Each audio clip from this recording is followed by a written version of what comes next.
Hello കൂട്ടുകാരെ, അപ്പോൾ ഇന്നത്തെ റെസിപ്പി എന്താണെന്ന് വെച്ചാൽ പഴം കൊണ്ടൊക്കെ ഉണ്ടാക്കാൻ പറ്റിയ ഒരു അടിപൊളി റെസിപ്പിയാണ്. പെട്ടെന്ന് തന്നെ വളരെ പെട്ടെന്ന് തന്നെ ഉണ്ടാക്കാൻ പറ്റിയ ഒരു റെസിപ്പിയാണ് പഴം നിറച്ചത്. അപ്പോൾ നമുക്ക് റെസിപ്പിയിലേക്ക് കടക്കാം. അപ്പോൾ അതിനായിട്ട് ഒരു ടേബിൾ സ്പൂൺ നെയ്യ് ഒഴിച്ചു കൊടുത്തിട്ടുണ്ട്. അതേപോലെ ഒരു 8 അണ്ടിപ്പരിപ്പ് ഇതേപോലെ ചെറുതായി നുറുക്കിയതാണ്, അത് ഇട്ട് കൊടുത്തിട്ടുണ്ട്. നെയ്യൊന്ന് ചൂടായി വരുമ്പോൾ നമുക്ക് ഈ അണ്ടിപ്പരിപ്പിനെ ഇതിലേക്ക് ഒന്ന് ഇട്ട് കൊടുക്കാം.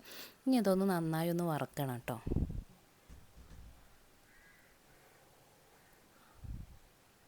അപ്പോൾ ഇതിന് നന്നായി ഏകദേശം ഒരു ബ്രൗൺ കളർ ആയിട്ടുണ്ട്. ഒന്നുകൂടി നമുക്ക് നന്നായി ഒന്ന് വറുത്തെടുക്കാം. അപ്പോൾ ഇതായിട്ടുണ്ട്. ഇതിലേക്ക് ഒരു കപ്പ് ചിരകിയ തേങ്ങയാണ്, അത് ഇട്ട് കൊടുക്കാം. ഇനി ഈ തേങ്ങയും ഈ അണ്ടിപ്പരിപ്പും ഒക്കെ നന്നായി ഒരു ചെറുതായിട്ടൊരു ഗോൾഡൻ കളർ ആകണ വരെ ഒന്ന് വറുത്തെടുക്കണം.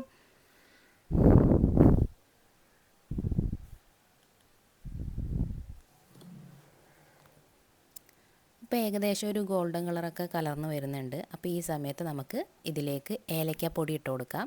ഒരു 1/4 ടീസ്പൂൺ ഏലക്കാപ്പൊടി ഇട്ട് കൊടുത്തേക്കണത്. ഏലക്കാപ്പൊടി ഇല്ലെങ്കിൽ നിങ്ങൾക്ക് ഏലക്കാനെ ഒന്ന് ചതച്ചിട്ടിട്ട് കൊടുക്കണം. ഇത് പഴം നിറച്ചതിൻ്റെ ഒരു പ്രത്യേക ടേസ്റ്റൊക്കെ കിട്ടണമെങ്കിൽ ഈ ഏലക്കാപ്പൊടിയോ അല്ലെങ്കിൽ ഏലക്ക ചതച്ചതോ ഇട്ട് കൊടുത്താൽ ടേസ്റ്റ് വളരെ നല്ല കൂടും കേട്ടോ. അപ്പോൾ ഇനി നമുക്ക് വേണ്ടത് ഇതിലേക്ക് 5-4 ടേബിൾ സ്പൂൺ പഞ്ചസാരയാണ്, അത് ഇട്ട് കൊടുത്തിട്ടുണ്ട്. ഇനി ഇതിനൊന്ന് നന്നായി ഒന്ന് യോജിപ്പിച്ചെടുക്കാം.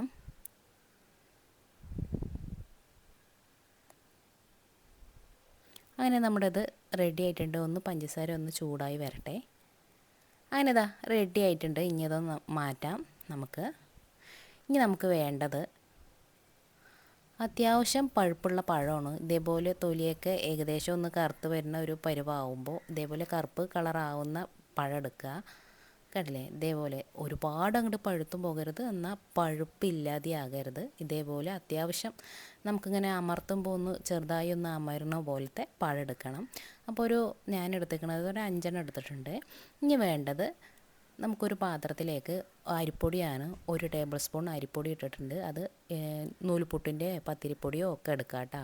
പിന്നെ മൈദ 2 ടേബിൾ സ്പൂൺ ഇട്ട് കൊടുത്തിട്ടുണ്ട്. പിന്നെ പഞ്ചസാര 1 ടേബിൾ സ്പൂൺ ഇട്ട് കൊടുത്തിട്ടുണ്ട്. പിന്നെ വെള്ളം ആവശ്യത്തിന് ഒഴിച്ചിട്ട് ഒന്ന് കലക്കിയെടുക്കാം. നല്ല കട്ടിയായിരിക്കണം മാവ് കേട്ടോ. ഇപ്പോൾ ഇതിനെ നന്നായി യോജിപ്പിച്ചിട്ടുണ്ട്. കുറച്ച് വെള്ളം ഒഴിച്ചിട്ട് യോജിപ്പിച്ചെടുത്താൽ മതിയാവേ.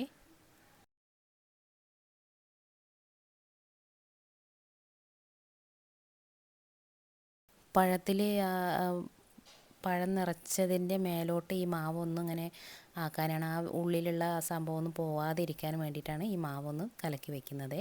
ഇനി നമുക്ക് പഴം എടുക്കാം. ഇതേപോലെ ഒരു വളഞ്ഞ ഭാഗത്ത് ഇതേപോലെ കത്തി കൊണ്ട് ഇങ്ങനെ വരഞ്ഞെടുക്കാം. നന്നായി തന്നെ വരഞ്ഞ് എടുക്കാൻ ശ്രമിക്കുക കേട്ടോ. ഒരു 2-3 പ്രാവശ്യം തന്നെ ആ ഭാഗത്ത് തന്നെ വരഞ്ഞെടുത്താൽ അത്യാവശ്യം തിരക്കേടില്ലാണ്ട് കിട്ടും. പിന്നെ 2 അറ്റവും കട്ട് ചെയ്യാതെ ആ ഗ്യാപ്പ് വിടണേ. എന്നിട്ട് നമുക്ക് എന്ത് ചെയ്യാം, ആ ഫസ്റ്റിലത്തെ മാറ്റി വെച്ച തീറ്റുണ്ടല്ലോ, അത് ഇതിലേക്ക് എത്ര നിറയ്ക്കാൻ പറ്റുമോ അത്രയും നമുക്ക് നിറച്ച് കൊടുക്കാം. ഇതേപോലെ കൈ വെച്ചിട്ട് ചെറുതായി പ്രസ് ചെയ്ത് കൊടുക്കുക. ഒരുപാട് അങ്ങോട്ട് പ്രസ് ചെയ്ത് കൊടുക്കേണ്ട, അത് പഴം മുറിഞ്ഞു പോകും. അപ്പോൾ നിറച്ചിട്ടുണ്ട്. അപ്പോഴാണ് എനിക്ക് മനസ്സിലായത് മാവ് കുറച്ച് ലൂസായിട്ടുണ്ട് എന്ന് കേട്ടോ. കണ്ടില്ലേ, കുറച്ചല്ല, നല്ലോണം ഇങ്ങോട്ട് ലൂസായിട്ടുണ്ട് എന്ന്. പിന്നെ ഞാൻ കുറച്ച് അരിപ്പൊടിയും പിന്നെ അതേപോലെ മൈദ ഇട്ടിട്ട് തിക്കാക്കി എടുത്തിട്ടുണ്ട്. ഇതേപോലെ ആക്കി എടുത്തിട്ടുണ്ട്.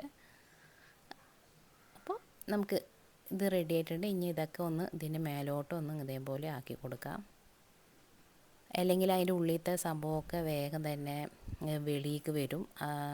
അപ്പോൾ ഒരു രസം ഉണ്ടാവില്ല.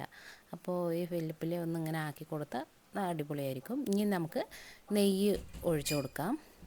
ഒരു പാനിലേക്ക് നെയ്യ് ഒഴിച്ചു കൊടുത്തിട്ട് അതൊന്ന് ചൂടായി വരുമ്പോൾ ഒരു 2 ടേബിൾ സ്പൂൺ നെയ്യ് ഒഴിച്ചു കൊടുത്തിട്ടുണ്ട് കേട്ടോ. എന്നിട്ട് നമ്മുടെ പഴം നിറച്ചത് ഇതേപോലെ ആക്കുക. ഒരു ഭാഗം വെന്ത് വരുമ്പോൾ ഇതേപോലെ പതുക്കെ മറിച്ചിട്ട് കൊടുക്കുക കേട്ടോ. പിന്നെ അതേപോലെ തന്നെ ഇപ്പുറത്തേക്കും അങ്ങോട്ട് ചെറുതായി മറിച്ചിടുക. അങ്ങനെ എല്ലാ ഭാഗവും ഇതേപോലെ മറിച്ചിട്ട് വേവിച്ചെടുക്കുക കേട്ടോ. അപ്പോഴേക്കും ഞാൻ അപ്പുറത്തൊരു ഒന്നുകൂടി വെച്ച് കൊടുത്തിട്ടുണ്ട്. അങ്ങനെ നമ്മുടെ പഴം നിറച്ചത് ഇവിടെ റെഡി ആയിട്ടുണ്ട്. ഇനിയൊരു പാത്രത്തിലേക്ക് മാറ്റാം കേട്ടോ. കണ്ടില്ലേ, ഇതേപോലെ കട്ടൊക്കെ ചെയ്താലേ അടിപൊളിയായിരിക്കും നമുക്ക് നോമ്പ് തുറക്കാൻ.